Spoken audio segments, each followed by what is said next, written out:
Here's a bluegrass guitar exercise in the key of G. And we've talked earlier about the influence of Tony Rice and the general influence of the blues and bluegrass and blues notes and just the lonesome quality of the just particular things that make bluegrass sound the way it does, with the color notes, the flatted fifths and the flatted thirds and flat sevens. And here's a little bluegrass exercise that works specifically on the guitar with some of those ideas of just how things sound. And I also mentioned to you earlier that you can look at all these etudes and exercises as you can glean whatever you want to, a little steal my licks, please. I like to see them show up in your improv. Show me that you're learning them and show me that you're committing them to memory.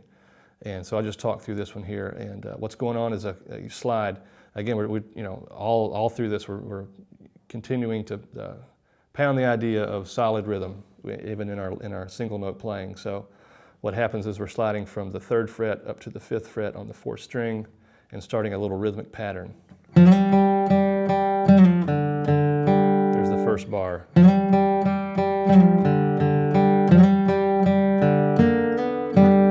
So we're starting at starting on the F and G, the flat 7.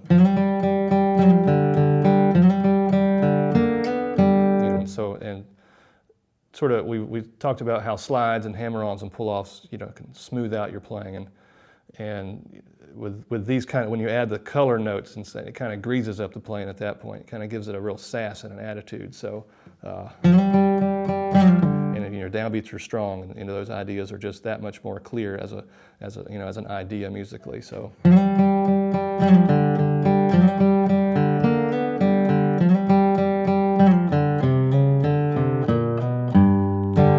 The first half, and again, that's that sort of greasy thing of sliding around from that B flat up to B.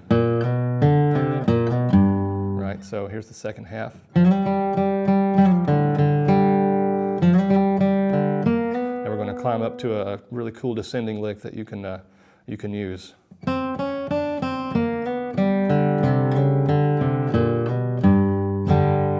one of the things that makes that work, as a good musical kind of idea, especially as a phrase ender kind of a thing, are those open strings in the middle of it.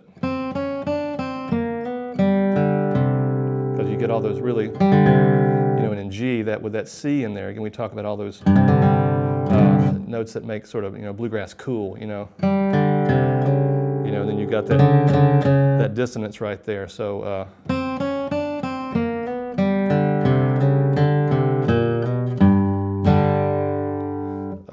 Sometimes bluegrass should hurt a little bit, and it's all about tension and release and soloing. So here's this exercise all the way through.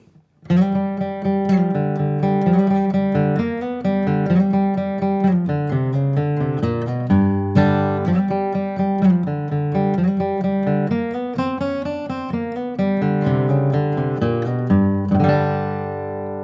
other thing to mention about that, a little bit of a shift change.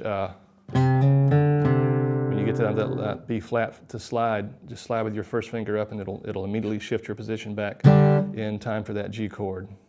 Right,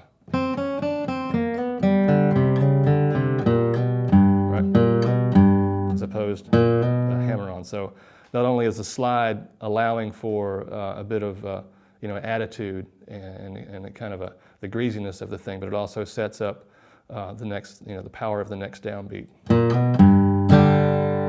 One more time. All